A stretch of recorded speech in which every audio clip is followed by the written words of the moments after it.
All right, everybody. So we're starting to get to a space where we need to be able to access parts of our character, and we need to be able to change or affect our character. So we really need to start making our own character. Okay, so that's what we're going to do today. All right, so let's get right to it. Down here in your content browser, let's right click. Let's go to the blueprint class, and we're going to be using the character class because we want to have a few features that are already figured into the character class, like movement, and the mesh is already set up, and a lot of the aspects of what we're going to need are already built into this. I'm going to call this BP underscore my character. Let's call it my character. There we go. As you can see, it already gives you the look like you have a mannequin and everything in this, but when we click on it, you'll notice we don't really have that. So what we'll have to do is add in some features that we want. And as we keep growing here, we're going to make sure that we have everything we need to make sure our character acts the way we want it to. Okay. So first off, we don't have any eyes or anything here to be able to look out of. So let's at least add in a camera. Okay. We're going to have to add in a camera so we can see where we're at, what's going on. We probably want it to have it somewhere up here towards the top instead of acting like we're Arnim Zola and we have our face coming out of our chest or our stomach or something like that, which is just weird. Just weird, okay? Go ahead and hit compile, and we're done. We can just drag this guy into the space, and we're good. Let's go ahead and turn him over so we're facing that other guy over there, and the character is done, right? Let's do it. Here we go. And wait a second. We can move around? Well, we didn't add any controls in, so what's the problem here? Problem is we didn't tell our project settings that we wanted to use this character instead of the other character. So we got to go up here to edit. We're going to go to our project settings. On the left side, we're going to look for maps and modes. And now that we've made our own character, we can change it over from the one we were using to our BP my character. There we go. All right, now that we've done that, we don't really have to change anything else, so I'm going to go ahead and turn that off. And let's see if it works. Okay, hit play. I can't move around. Yay, that means we're either paralyzed or our character is the right one, which I'm going to say our character is the right one. Another thing to look at, if this is giving you some trouble, when you're on your character itself, you also want to look down here to the part that is called possess. I know, it's kind of cool, right? We're going to possess something, as if we are a ghost or something like that. So to make sure you have all your bases covered to be able to control this guy, also make sure you go down here to possess. You're going to see it come up under the pawn setting in your detail for your character, and you want to set it for player 0. Player 0 is the first player, and as we all know, in computer science, you start counting at 0. So we actually want that to be player 0. Okay, so next thing we want to do is go in and we need to add some controls, right? We're going to add some controls into our event graph here, but to make them consistent and pretty snappy, we really got to make them into inputs. Okay, so to do that, we're actually going to have to go back into our project settings. So let me go to edit, project settings. There we go. And we're looking for input. Okay, so input here, that's going to be right down here under engine.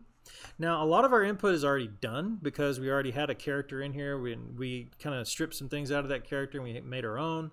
So a lot of what we need is already here. And what we're going to be using is the axis mappings. Okay, so you see action mappings up here, and really that's just like you want to press one button and it does that thing.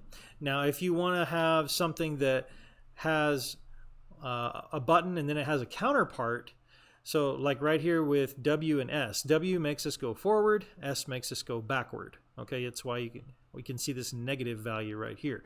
If we look at jump, like right here, all this does is you press one button and that's it. That's the only thing that it'll do. We hit spacebar, we're on a gamepad, we have a Daydream, VR headset, VR right here for Vive, we got a mixed reality headset, all these different things. It's one trigger press, one button push, one thing, and it does that one thing, right? This is basically like a Boolean kind of setup. It has a 0 or a 1. Now, down here on this axis mapping though, these can be a 1, a -1, or any value in between 0 and 1. So this is what we want to use for things that'll have a counterpart button to it. Or in some cases, like down here with our mouse, they'll have a scale that's 1 or -1 to show us like values in between 0 and 1 so we can see which way we're turning or which way we're looking up or down. Okay, so for this one, a lot of our axis mappings are already built for us. We need move forward. If you don't already have these, the ones that you really want are W and S, and set that W for 1 for positive to move forward, and S for negative because we're going to move backwards. And then you want to make sure you set up move right. That's A and D. A is going to be moving to the left, and you'll see here in just a second we have a function that looks for the vector to the right, and that's why we have that set up as the positive value here. Now the mouse gets a little tiny bit tricky because our turn, mouse X, that's going to be positive. Remember, for us, going in the X direction is a positive direction, and then going back in the negative direction, that going to the right is which is positive for us. Now with the Y, it's a little bit different. It's a little strange because actually the negative value goes up. I know, this is the only place you're really going to see this. Everywhere else, a positive value will have you rise up on the Z axis, but in this case, we're looking at the Y, and just for this one, bear with me, negative actually makes it go up and down. So for this, our turn is going to be kind of a yaw. If we remember that, remember yaw, we're going to be spinning in a, around that Z axis. That's kind of what we're doing here. And then for the Y, this is going to be our pitch, or that we're going to be looking up and down. Okay, so we're going to be using that here in just a second. Let's take a look at where we're going to use it. We shouldn't really need this anymore, so I'm just going to exit out of it. Now what we're going to do is start building this. Okay, so first off, we want to get our keys that we're going to be using, A, W, and SD. Let's see, we're going to do input axis move forward as the first one.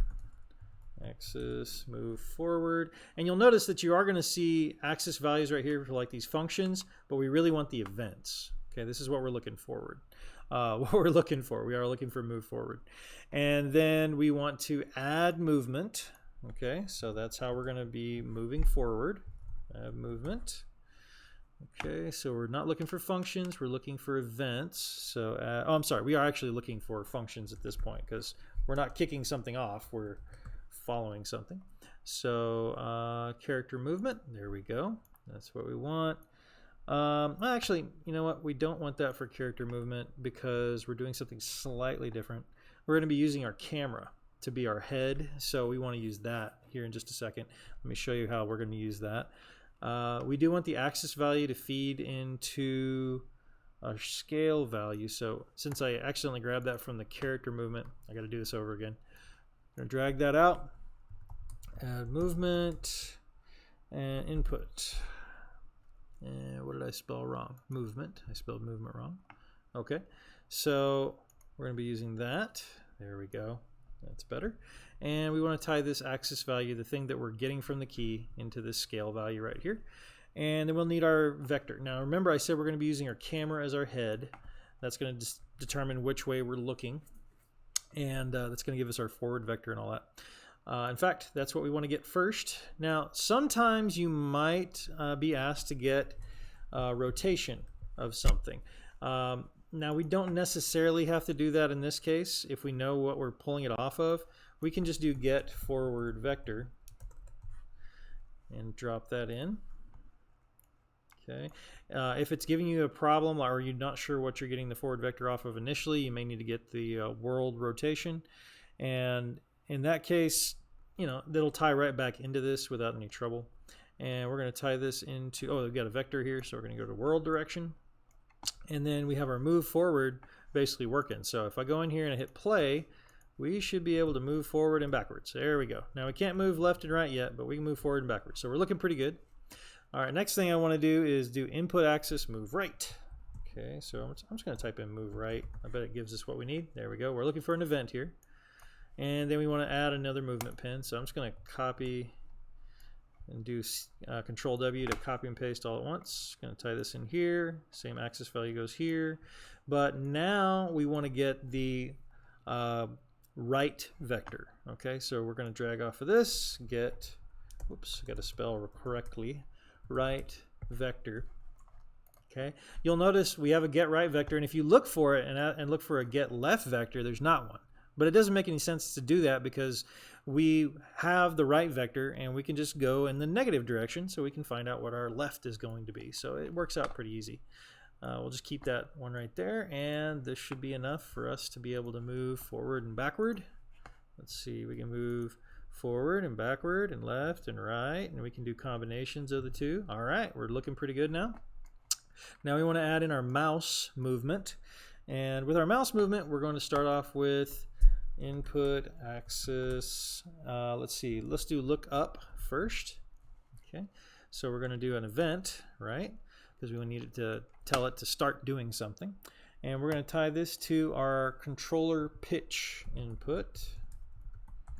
Remember, we're looking up and down, that's our pitch. So we're going to set that right there, and the value for that axis value is just going to go right into that. This one's pretty simple. And then we also want to set up the turn. So we're going to do input axis, whoops, got to spell correctly, turn. Okay. Turn rate and turn are not the same. So make sure whenever you're looking at this, turn rate is something that they have in there. But for us, we're just needing the turn. And we did the pitch up here, that's looking up and down. This one we need to be able to look left and right. Add controller yaw is what we're going to be looking for. Add controller yaw input. There we go. Looking good. We're going to tie that axis value in. And let's go ahead and make sure everything's working okay. Okay, so we're looking around.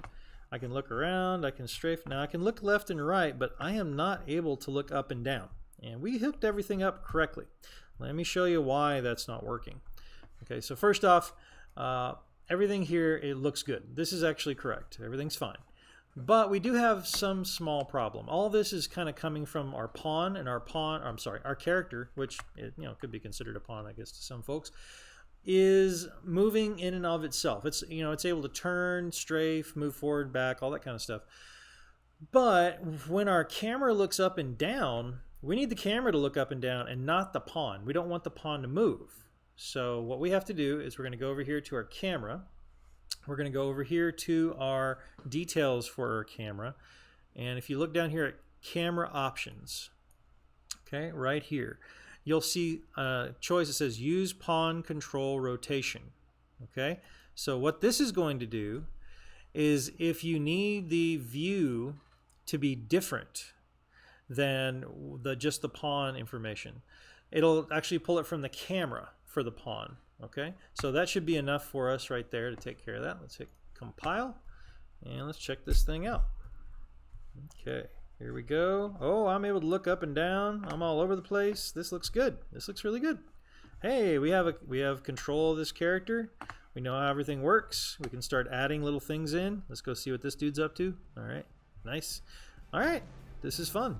All right, so if you want to, you can start adding in little modifiers now. You can make a jump for yourself. You can start making a rocket boost. Everything here is now open to you since now this character is yours. Okay, so let's check our assignment, see what we have next. There's probably some mastery content in there, and I'll be around to check what you have soon.